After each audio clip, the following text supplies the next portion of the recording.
right, thanks everybody for coming. And thanks for coming right after lunch too. I know what that can be like. So my name is Machiste. I work as an engineer on the desktop team at Slack. And I'm here to talk to you about making Electron development simpler, more pleasant, and more productive. And in particular, one of the tools we developed to help you do that. So as I said, I work at Slack, where we're trying to make people's working lives simpler, more pleasant, and more productive. And I'm here today to tell you a bit of a story. You can think of it almost in a sense, and this will make more sense as we go on. You can think of it as a superhero origin story. So I'm going to tell you the story of Electron Compile. So Electron Compile is a tool that my team developed to help make working with the latest and greatest from the web community much easier. So it lets you use things like TypeScript, Babel, Less, Stylus, natively within Electron without having to add a separate build step or compile step or what have you, which, you know, that's time you spend writing this is time you're spending not working on your app. So to give you a little bit of background, because everyone has sort of varying levels of familiarity with Electron, why is Slack using Electron? So turns out that Slack ships on a lot of platforms. So we support Windows, Mac, and Linux, and different builds for each platform. And this would be a bit of a nightmare if we had separate native clients for every platform. We would have to have separate team, dev team, separate QA team, separate design team even, and that would add a lot of overhead. And wouldn't it be great, too, if we could somehow reuse some of the amazing work that our web team does? And so for this, the Slack desktop app is built on Electron. But what is this Electron thing again? I mean, you may have heard of it, may have not. Hopefully you went to the earlier talk. But even if you didn't, what is this Electron thing? So Electron is a platform for developing cross-platform desktop apps with web technologies. So that's like the line that you often hear. But one of the ways I like to think about it is that Electron gives web apps superpowers. Something like that. Like you're traveling through a radiation storm in space. You come out with like building smashing powers. It's kind of like that. So normally, a web app, if you have worked in the web before, as you know, a web app is just a web app, and it's limited by what the browser exposes to it. So the browser is usually set a really tight sandbox, so you can't do things like access files on a user's system. You can't like hook into native desktop APIs on different operating systems. And that means that you're a bit limited when you're working on web apps. You're limited to whatever the browser exposes as an API, or whatever JavaScript exposes, or whatever the DOM exposes. With Electron, you kind of get the best of both worlds, the best of native desktop development and the best of web development. Because all of a sudden, you can write your UI as if it were a web app and have access to these lower level APIs. So you can do things like pop up native notifications, for instance, something we rely on very heavily for the Slack desktop app, and access the file system, and do all kinds of other really cool things. So out of the box, Electron works with the things that Chromium and Node.js work with out of the box. So Electron is a runtime that's built on both Chromium and Node.js, Chromium being the non-Google portions of Chrome, and combines them together into a single runtime.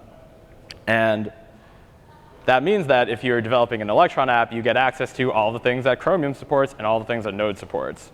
And out of the box, both of these things support HTML, CSS, and JavaScript, or HTML and CSS in the Chromium part.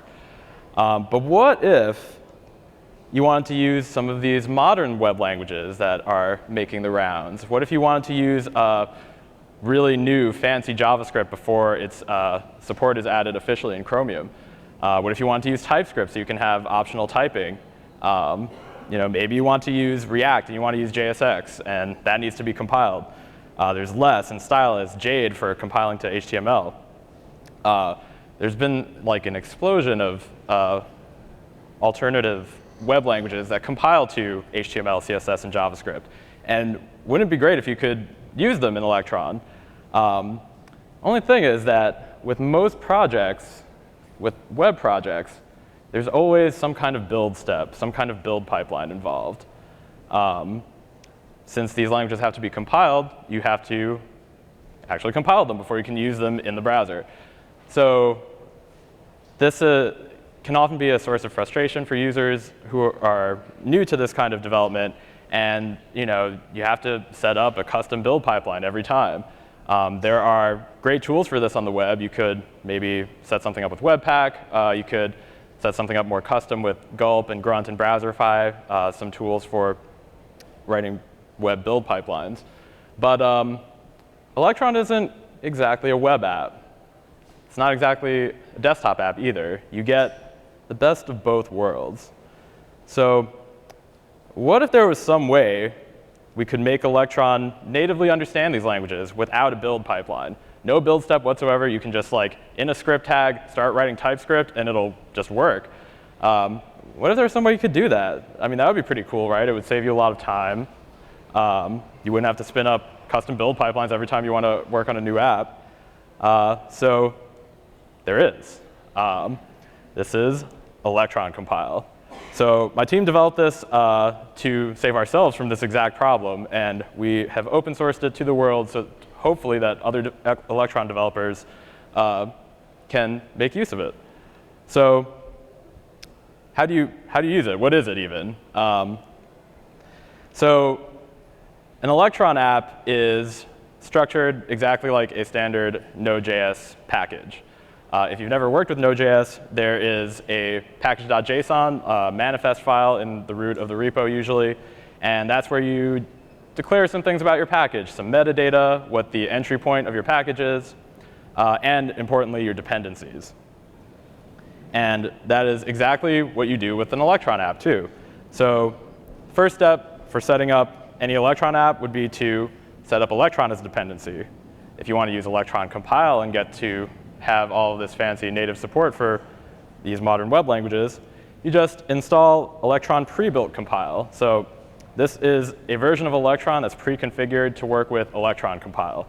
You don't have to do any setup whatsoever. You just install this one dependency. OK, great.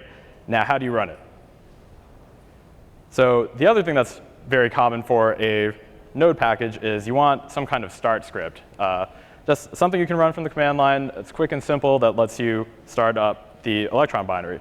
So you can add you don't really need it. You could still do it without a start script, but it's a common first step for any Node package and also for an Electron app.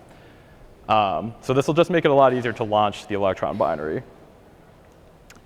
That's it. No step 3. You did it. Well done. OK, you're thinking, like, I didn't have to do anything, but like, surely I might want to configure some of how it works. You can do that too. So like, maybe you want to pass some options. Say you're using Babel, because you want to use some of the latest ES 2015 and beyond features like async await.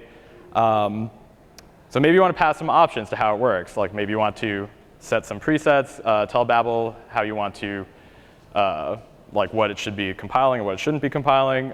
Maybe you want to include source maps so you can debug much more easily. So for that, you can just add a .compilerc config file. So this is just a simple config file. It takes the same options that you would expect for each of the compilers that Electron Compile supports. And I'll go into a bit more detail on that in a bit. So maybe you want to do different things depending on whether your app is running in development or in production. And so how would that work? It's the same thing. You just add another entry to this config file, and then it will do different things depending on your environment. And that's it. That's all you have to do. So this is all well and good in the abstract, but you might be wondering, how does this work in an actual Electron app? So why don't we dive into one?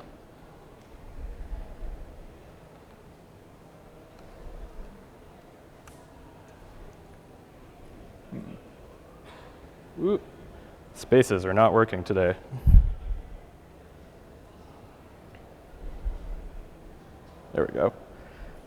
All right. So let's take a look at what we're building first. So I mentioned that one of the first steps is to add a start script. So it makes it very easy to launch. So all we have to do is run npm start. So let's take a look at what we're building. Yeah, OK. That doesn't seem too bad, right? Let's see. I wonder what happens. Maybe if you click on it, something will happen. Yeah, OK.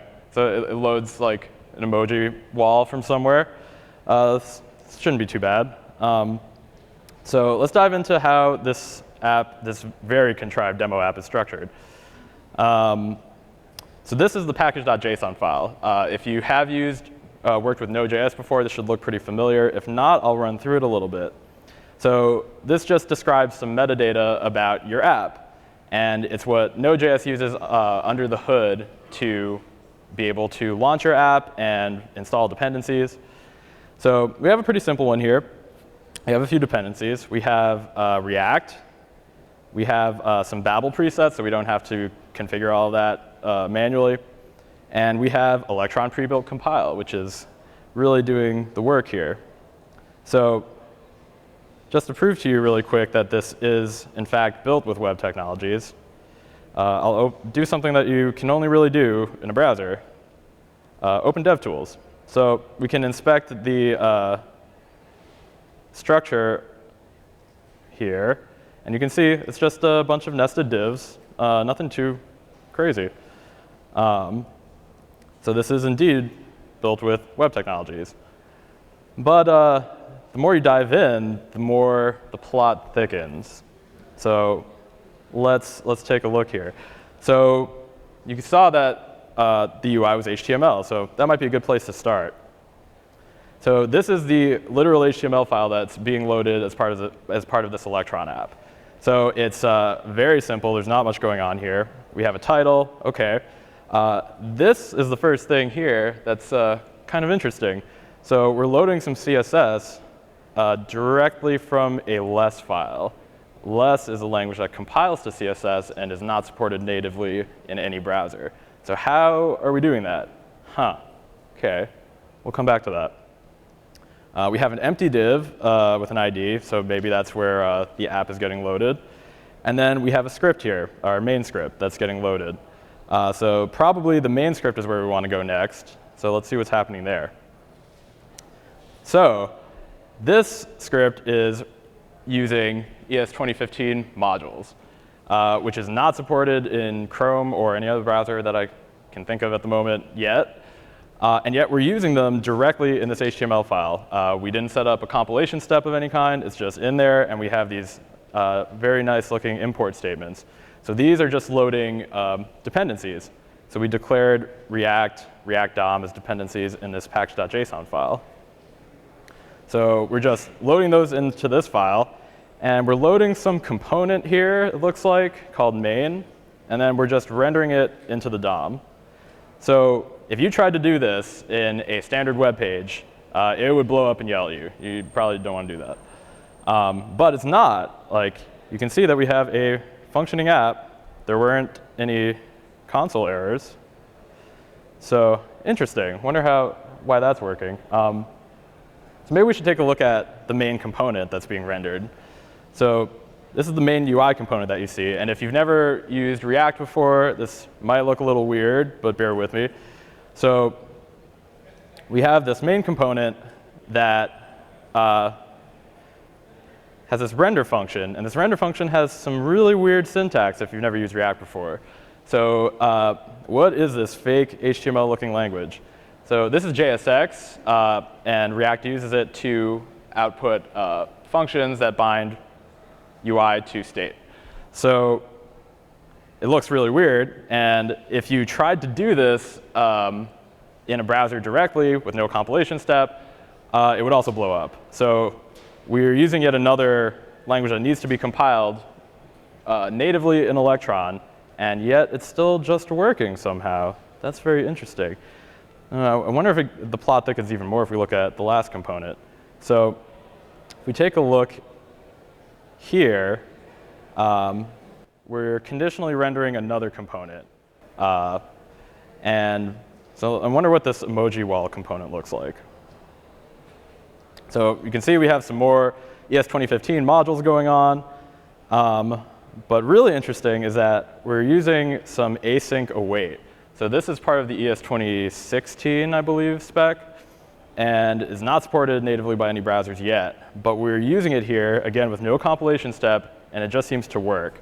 So if you haven't worked with async await yet, basically this is just a way of making asynchronous code flow much better. So you can, basically everything happens in the order that it's written. So you can treat asynchronous code where you might otherwise use callbacks or promises or something, and the way it's written is the order in which things are run. So this set state here will not happen until these other things that we're awaiting will happen.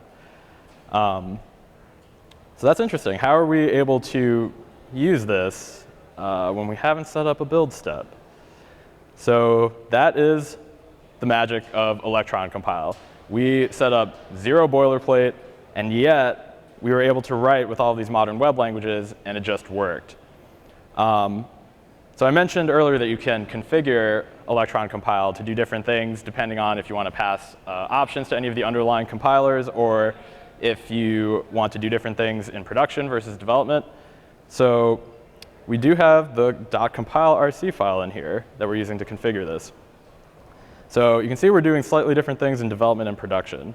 And so in development, we are adding source maps to our JavaScript file, so that way we can debug it much more easily, since that'll map to your original source instead of looking at like the compiled jumble.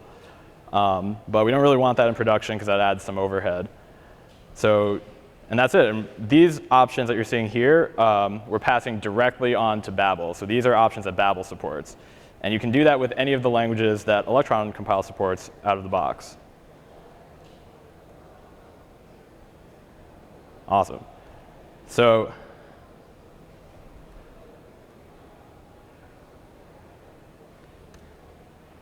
if you're curious about, I'll wait for this to come back here. There we go.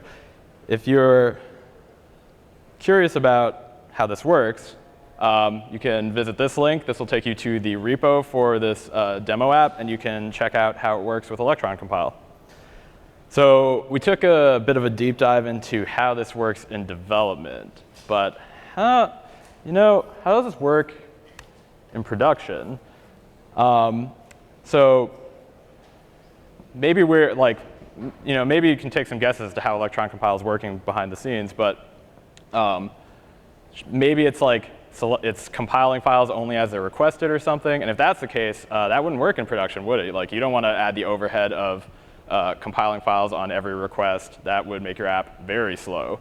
So how would this work then? Like, maybe there's some kind of pre-compilation step. Well, if you want to use it in production, the easiest way is to just package your app with Electron Packager compile. So Electron Packager is a really amazing community project that makes it easy to distribute apps for any platform. So you can output a package for Linux, for Mac, for Windows, and it makes it a lot easier to do. So with Electron Packager compile, it's a version of Electron Packager that automatically precompiles your source files for you. So you, again, don't have to add any extra build steps for this. If you really wanted to, though, you could also integrate this with some kind of custom build and release process, because there's an API you can use. But you don't need to if you don't want to. And as for using it in production, that's it. You did it. There's nothing else. So to sum up what you get with Electron compile, you get something that just works out of the box. You only really need to configure it if you want to, but you don't have to. Another thing that's important to note is that it's declarative by default and imperative by choice. So what I mean by that is, in a similar vein, like if you don't want to configure it, you don't have to. But if you do want to configure it, it's a declarative interface. All you have to do is like define some things in a config file, and that's it. But there is a more advanced API should you want it. And all of this combines to mean that it's really ideal for quick and easy prototyping, since you don't need to spend time setting up a build pipeline. And it's also really useful for prototyping web apps, not even just Electron apps, because if you were just working on a web app, you'd also have to set up a build pipeline and all of this boilerplate, and you could just get working on it right away with Electron Compile, even if its eventual target will just be the web. So now, I don't know, now you might be wondering, how does this even work? This is weirdly magical. Well, it turns out that there are features of the Electron platform that make this possible. So I wonder what Electron powers make Electron Compile possible. So why don't we go through them, and then you'll hopefully get a better sense of how Electron Compile works under the hood. So Electron power number 1, you can intercept protocols. So protocol being something like file : / or HTTP, HTTPS. These are all protocols that the browser supports. So with Electron, you can intercept them and return anything you want in response. So Electron Compile takes advantage of this by whenever a request comes through, we hook the file protocol, and whenever a request for a file happens, we instead go and compile that file if it needs compiling and return the compiled result, which is really awesome and is a big part of the magic. So what other powers might there be that we're taking advantage of? Another thing is that you have full access to node built-ins, including require. And this is really important because file requests are not the only way to load a file in Electron. Since Electron is Chromium and Node combined together, you can load files via a standard browser file request, or you can also require them. So require is just the way you load dependencies in a node module. So we also need some way to intercept require and return compiled code.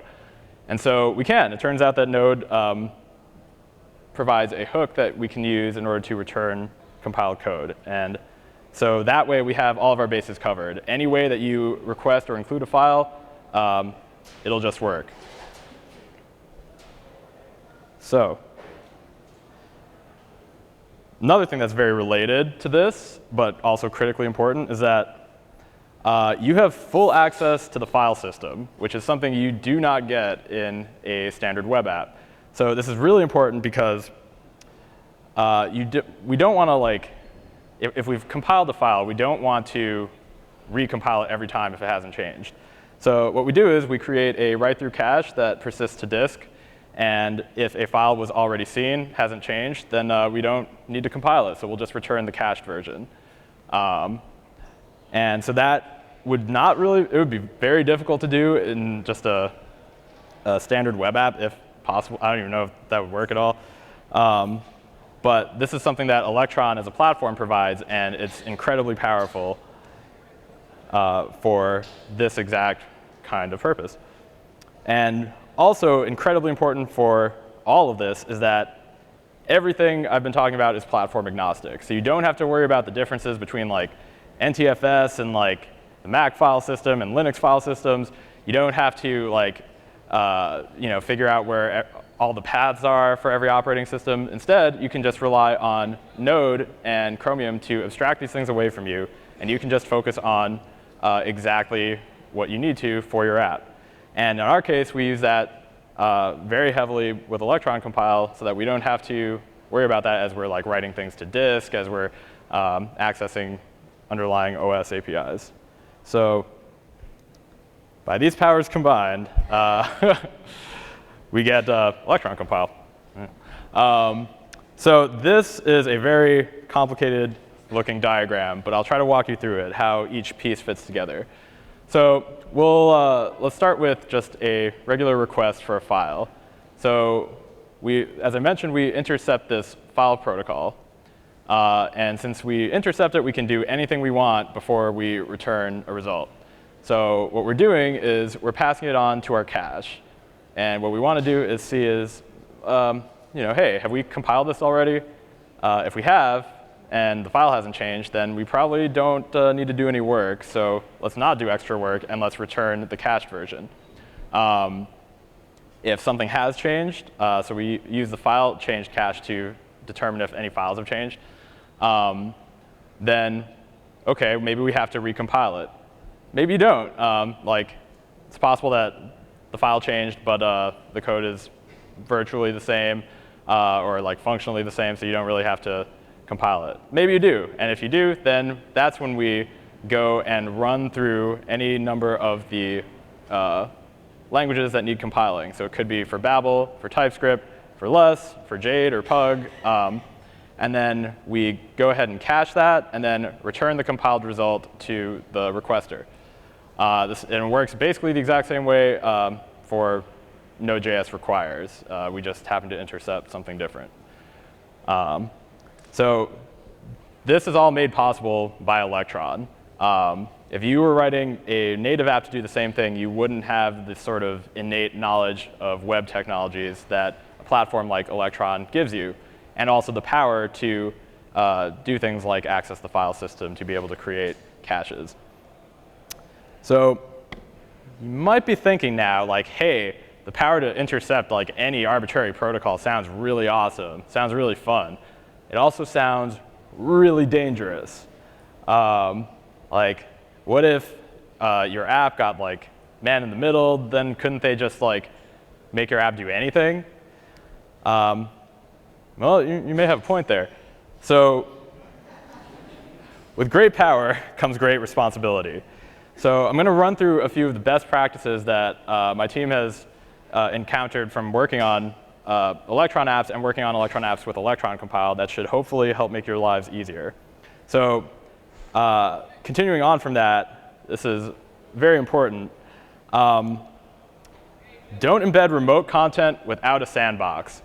So as I was mentioning, so one of the most common things people come up with when they're like curious about Electron is something like this. Like, hey, I already have a web app. Maybe I can just reuse it and embed it into an Electron app, give it some special powers, and then boom, I have a desktop app. Well, I mean, yeah. It's a trap. So the problem is that if you are embedding remote content, then should you ever get man in the middle, the attackers will have complete unfettered access to your user's machine. So they can like copy over all their files, like do pretty much anything, wreak total havoc. But only if you're embedding remote content. So there are a few ways you can not do that. Electron has a built-in sandbox element called WebView. And this works much the same way that Chrome embeds Flash. So Chrome basically runs Flash in a separate process and exposes like the bare minimum possible API that it needs in order to run. And so it's essentially the same idea with WebView. If you really want to embed your remote web app, do it in a WebView and limit the API to the bare minimum it needs to run. So it won't have access to all of Node. It won't have access to your user's file system. And that is much more secure. But it also spins up another process. So if you're, it can be a memory concern depending on how resource intensive your app is. The other option, which I think is a bit better, is to not load your remote web app. And instead, if you want to share code between your desktop app and your web app, you can extract components and literally use those same components in both apps. So that's a bit easier if you're using some kind of view library like React, where like every component's encapsulated, and you literally could pull it out into its own module and just like slap it into Electron because it's all web technology. But that is, I think, a bit of a better way to avoid this security nightmare. So another thing that is a good tip is that whenever Electron gets native support for something, you should use it. So for instance, I think recently Chrome added native support for the spread operator that lets you like expand properties of an object or an array into another one. I could be wrong about that, but let's say it did. Then you should use that native built-in version instead of having Electron compile run Babel or something on it to compile it down. You will usually get better performance, and you'll also get better reliability because it won't be like shimmed or anything. You'll just be using like the actual real method that the browser supports. Another thing that's really important for performance is that you should make your requires lazy. So as I mentioned earlier, if you haven't worked with Node.js too much, you can require dependencies or import with the new syntax, import dependencies at the top of your files. And the problem with this is if your app gets big enough and you have enough modules that are loading enough dependencies, it'll take a while. It'll add a not insignificant amount of time to your app's startup. And if you value startup time, you probably don't want that to happen. So instead of eagerly importing all the things at the top of a file, you can instead only require or import exactly when you need a dependency instead of all up front. And that should save you a lot of startup time. One more tip that may help you out is that maybe you should consider being selective in what you compile. So this is really helpful, say, if you are refactoring a code base and you were originally writing in like vanilla JavaScript, ES5, and you want to move to TypeScript, but you were also just using CSS before, and now you want to use less or something too.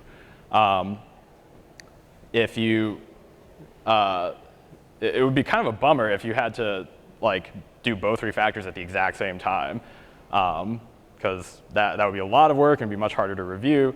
So instead, Electron Compile lets you selectively disable compilation for certain files. So if you don't want to do less on your first run, then you don't have to. If you don't want to compile types, or if you don't want to do JavaScript your first time through, you don't have to. So this makes it a lot easier if you're refactoring, because you don't have to do it all at once. So to summarize again, don't embed remote content without a sandbox. Use a web view or use local assets, which I think is a little better. And when Electron gets native support for something, use it. Ignore the little bit under there. Make your requires lazy if you value startup time. And consider being selective in what you compile. It will help you a lot when refactoring.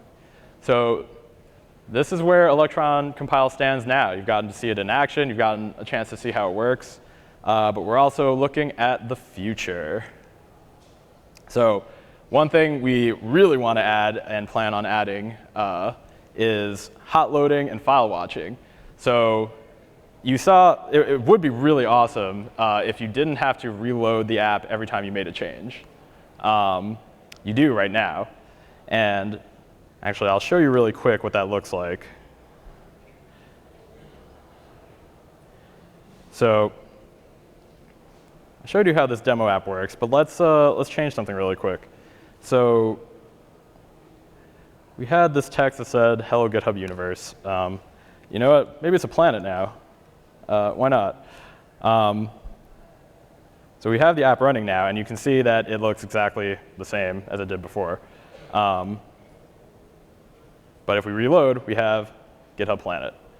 So this is how it works right now. Every time after you make a change, you have to reload, which is a bit of a bummer.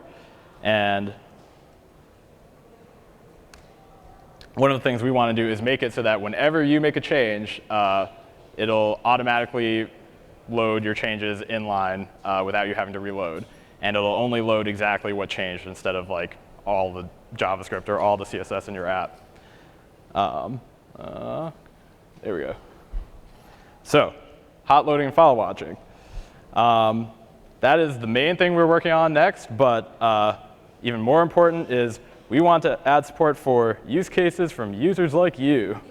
So if you are working on an Electron app, if you're curious about working on an Electron app, please try out Electron Compile, because the more you use it, the better it'll get, and really hope that it helps make your development lives simpler, more pleasant, and more productive. So if you're curious about how to use this and want to take a look after the talk, check out this bit.ly link, bit.ly/Electron Compile. This will take you to the repo with the README. It'll walk you through everything you need to do to set it up and use it. If you're even more curious about how Electron Compile works under the hood, check out the Slack engineering blog at slack.engineering, which it turns out is a real URL. But definitely check that out. There's also a lot of great posts from other engineers in different areas of the company. So if you're curious about how things work behind the scenes at Slack, check that out. And thank you so much for having me. And we're also hiring.